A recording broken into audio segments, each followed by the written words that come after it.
Look up at the night sky. It is, honestly, a spectacle of light and energy. Stars burn with unimaginable power. Galaxies spin in a cosmic dance. We see a universe that feels, well, infinite and eternal. It is filled with possibility, but like all things, from the smallest life form to the grandest star, the universe itself has a lifespan. It had a beginning, and it will have an end. This is a story not of creation, but of the final fading moments. It is a journey to a time beyond imagining, to the very edge of existence itself, where the last lights are going out. Imagine a future so distant that our current understanding of time feels insignificant. To understand this future, we must look at the laws of physics. The concept of heat death comes from the second law of thermodynamics. This law tells us that in any closed system, like our universe, things tend to become more disordered over time. This disorder is called entropy. Energy naturally flows from hot places to cold places, from order to chaos. Think of a hot cup of tea left on a table.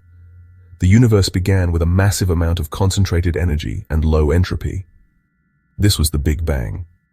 This initial state allowed for the formation of complex structures like stars, planets, and eventually life.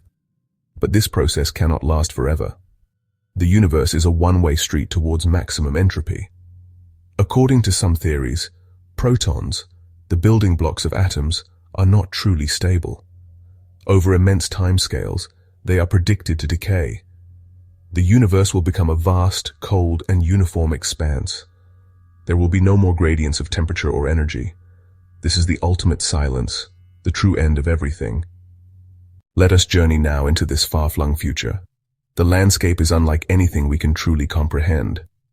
The only major structures remaining are the supermassive black holes that once sat at the centers of galaxies. These cosmic giants are slowly, very slowly, losing their mass through a process called Hawking radiation. The beings who inhabit this time would be fundamentally different from us. They would not be biological creatures of flesh and blood. They might be beings of pure information or complex energy patterns or something else our minds cannot even conceive. They would have mastered physics to a degree that seems like magic to us. The challenges they face are monumental. The primary enemy is entropy itself, the relentless march towards disorder and decay. Every action, every thought, every computation would cost energy, a resource more precious than anything imaginable. They would huddle around the faint warmth of decaying black holes, their last oases of usable energy. Our journey into the future begins with the end of an era we know well. We live in the Stelliferous Era, the age of stars. The largest and brightest stars, the brilliant blue giants, live fast and die young, exploding in supernova after only a few million years. Our own sun, a more modest star, has a lifespan of about 10 billion years. It is already halfway through its life. As we look forward, we see the star formation process slowing down. The vast clouds of gas and dust that serve as stellar nurseries are gradually being used up.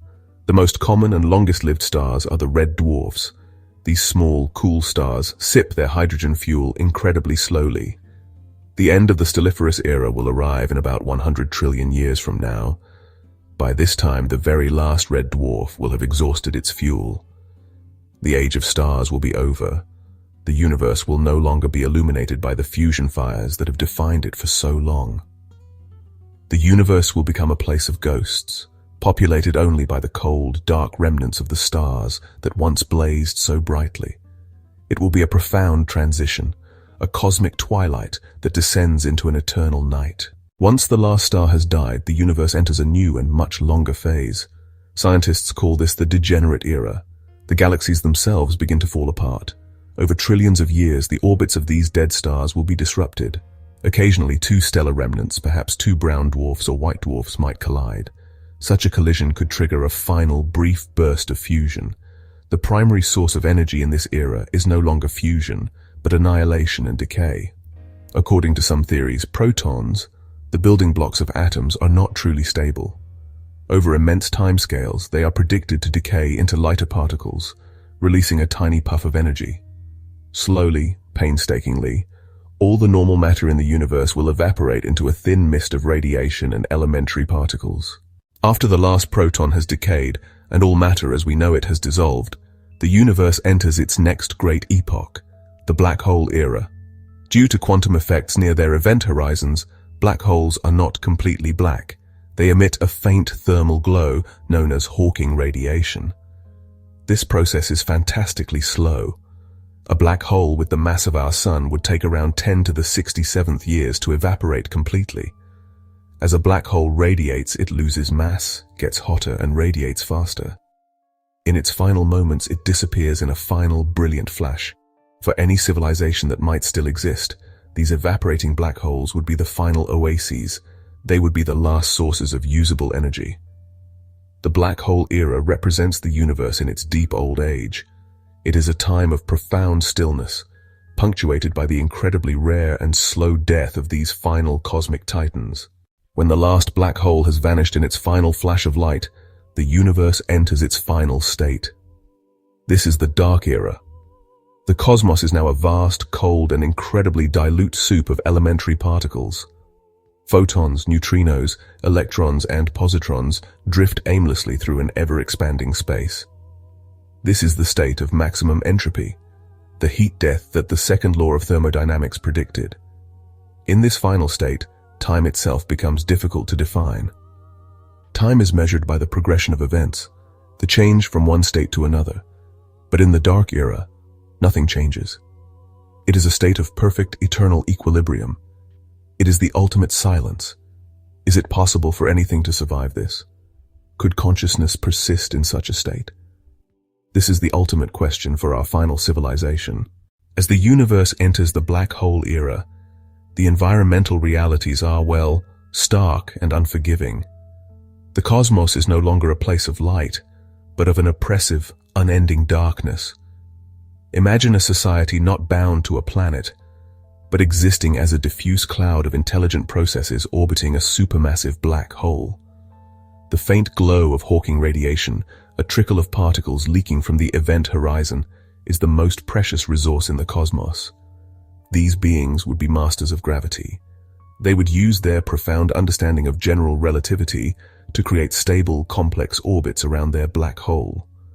Different parts of their civilization might be positioned at varying distances, living in different frames of time due to gravitational time dilation. They would manipulate space-time itself to maintain stable orbits and manage their energy resources. Their technology would be indistinguishable from the laws of nature. In a universe where classical resources are gone, survival depends on mastering the quantum world. Their science would be focused on the very foundation of reality, the quantum foam. Perhaps they could extract minuscule amounts of energy from the vacuum itself, a process known as quantum mining. Their very existence might be quantum in nature, no longer tied to solid matter, but existing as a complex, coherent quantum state. They would see the universe not as a collection of objects, but as a vast ocean of interconnected probabilities. They might be able to influence probability, subtly guiding quantum events to their benefit. However, this quantum reality is also a source of peril. Their constant interaction with the quantum foam could have unpredictable consequences. They would live in a world where reality itself is not entirely solid, a delicate dance on a sea of uncertainty. The greatest scientific reality of this far future is the overwhelming power of entropy.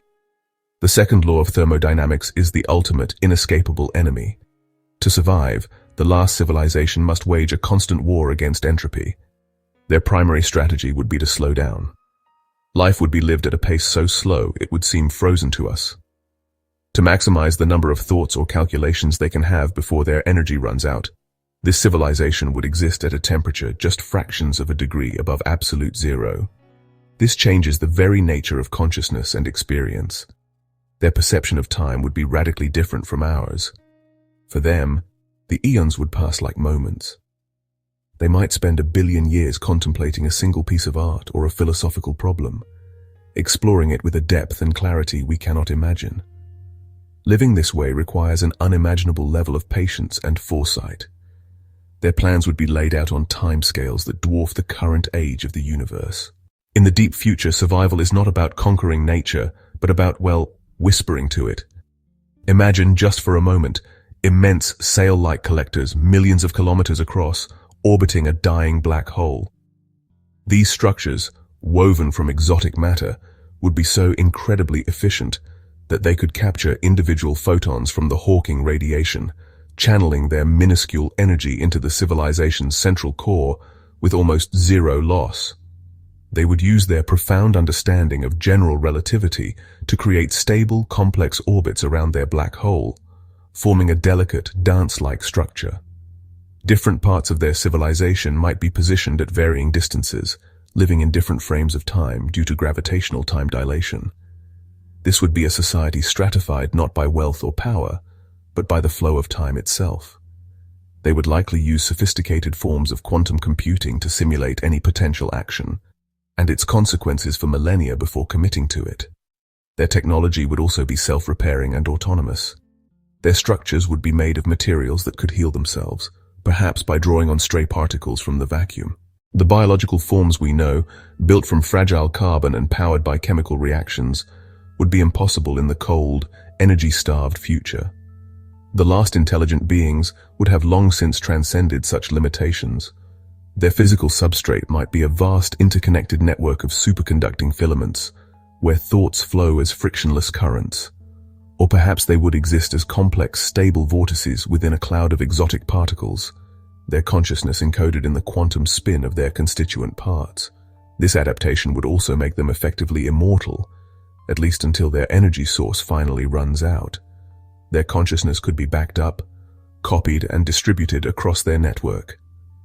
Creativity would be expressed in the design of consciousness itself. If you can edit your own source code, what kind of mind would you build? They could merge their minds to solve complex problems or experience a shared reality, creating a collective intelligence of unimaginable depth. Living for trillions of years in a dying universe would profoundly change the nature of the mind. The psychology of these ancient beings would be almost incomprehensible to us. Our short lives are defined by urgency, by the rush to achieve things before our time runs out. Their lives would be defined by the opposite, an almost infinite patience. With an eternity to explore every thought and memory, their inner worlds would be as vast and complex as the universe they inhabit. This immense lifespan would also shape their approach to knowledge and memory. They would be living libraries of cosmic history, having witnessed the fading of the last stars and the dissolution of galaxies. Managing this vast store of information without it decaying into noise would be a primary challenge. They might develop perfect memory systems, encoding their experiences into stable quantum states. The problems they face would be existential in nature. How do you maintain a sense of purpose in a universe doomed to nothingness?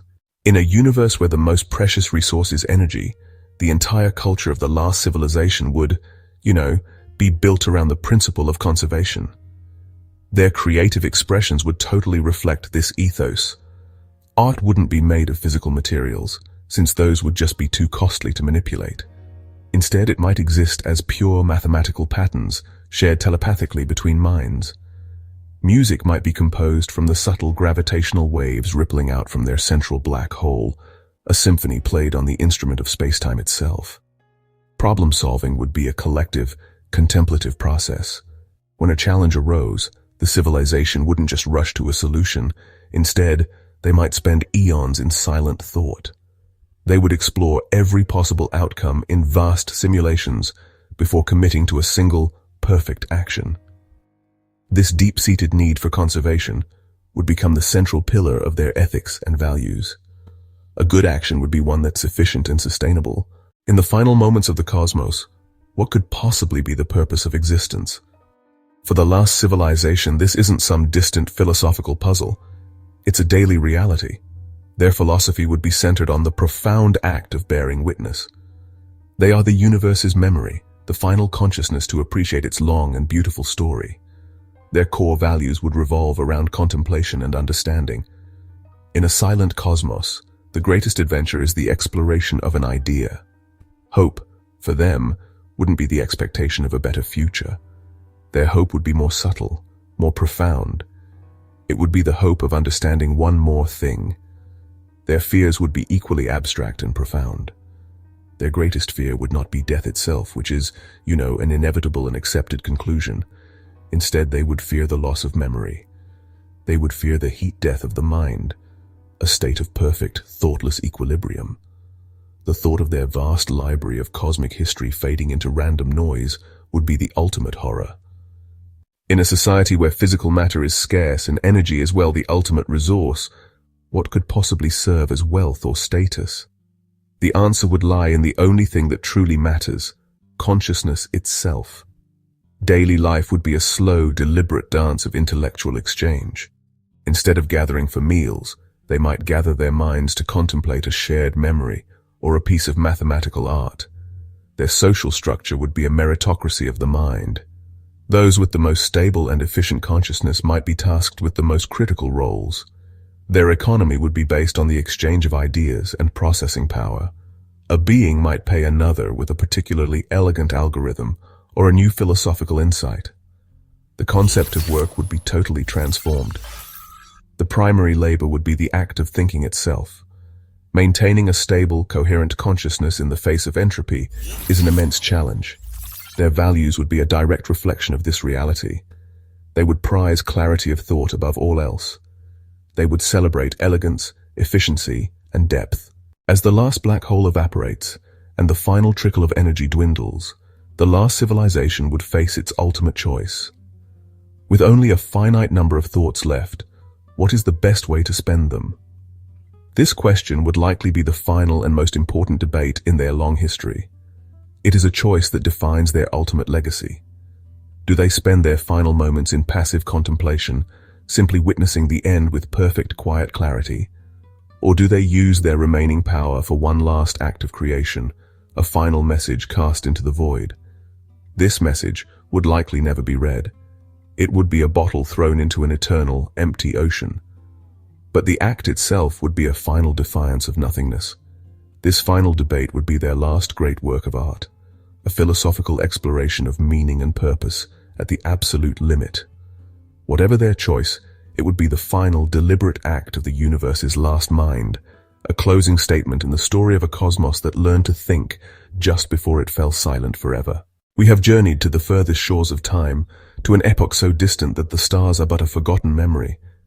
We have imagined a civilization that is the final product of cosmic evolution. They are the last witnesses, huddled around the dying embers of evaporating black holes. Their existence is a quiet, contemplative masterpiece of efficiency and patience. The story of this civilization is a story of ultimate adaptation. Faced with the relentless march of entropy, they did not surrender. They transformed. They turned the bleakest environment imaginable into a monastery for the mind, a place of deep, quiet contemplation. Their survival is a testament to the sheer tenacity of intelligence. This final act of the cosmic drama raises profound questions for us, here and now. We live in a universe teeming with energy and possibility, yet we know it is all temporary. The story of the last civilization suggests otherwise. It proposes that meaning is not found in permanence, but in the act of existence itself. We are part of this grand cosmic narrative, a story that began with a fiery bang and will end in a cold whisper. The last civilization represents the furthest possible extension of the journey we are on. They are the inheritors of every star that has ever shone, every planet that has ever formed, and every thought that has ever been thought. They are the final echo of a universe that learned to be aware of itself. Their quiet, dignified vigil in the face of oblivion is perhaps the most powerful story of all. What is the legacy of a civilization that leaves nothing behind? The last beings in the cosmos will build no monuments of stone or steel. Their legacy, therefore, cannot be a physical one. It is a legacy written not in matter, but in the very act of having existed. Their triumph is that they were there at all, a final thinking presence in a universe sliding into nothingness. Their final choice, whether to witness silently or to create one last message, encapsulates this idea of legacy. If instead, they choose to simply bear witness, their legacy is one of profound acceptance and humility. They are the universe's memory, holding the entire cosmic story in their consciousness as it comes to a close. Their existence suggests that intelligence is the universe's way of completing a circle. It began as unconscious energy, which evolved into matter, stars, and life, and finally into minds that could comprehend the system that created them. The last civilization is the final point of that circle, where the universe, through them, achieves complete self-awareness, just as it ceases to be. Our exploration of this far future inevitably brings us back to ourselves. We stand at the very beginning of this story. The universe is young, bright, and full of promise. The journey to the end of time is a mirror reflecting our own hopes and fears. We fear oblivion, the idea that all our art, science, and love will one day be erased. The last civilization shows us that even in the face of certain doom, meaning can be found. It can be found in knowledge, in beauty, in consciousness, and in the courage to face the truth of our reality. This cosmic perspective can change how we live today. When we look up at the stars, we can see not just a collection of lights, but the ancestors of the black holes that may one day power the last minds. We are the current guardians of the universe's memory, a role we inherit from the past and will pass on to the future. And so, we end where we began, looking up at the sky in wonder. The story of the last civilization is a speculative one, a ghost story from the far future. But it is built on the solid foundations of our best science. We are living in the golden age of the cosmos, a brief, brilliant morning before the long twilight descends. The final question is not what they will do at the end of time, but what we will do with the precious time we have now.